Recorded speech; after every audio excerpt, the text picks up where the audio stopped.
اسامه بن لادن افغان ها به اینجا آوردن، اسامه بن لادن خارجی ها آوردن. مردم افغانستان قربانی اعمالش بودن. مردم افغانستان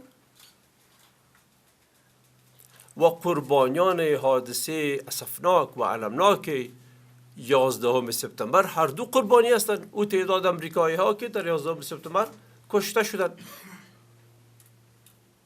مردم افغانستان با امراض اونا غم شریک است و به همین ترتیب به همون ترتیب که اونا در دیدن ما مردم افغانستان در دیدیم. قربانی هستیم. کسی قربانی را جزا نمیده. گرفتنی پول از مردم افغانستان 3.5 میلیارد دلار از یک ملت بیچاره و مسکین به نام از که از اینجا اسامه عملیات کرد. اسامه از اینجا ابدا خلاف اینا عملیات نکرده. اگه کرده از جاهایی که کرده که خودشان میدارن. به مردم افغانستان چی؟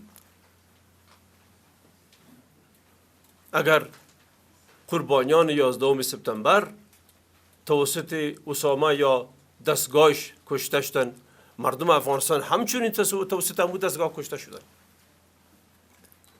پس نمیتوان که قربانی را جزا داد.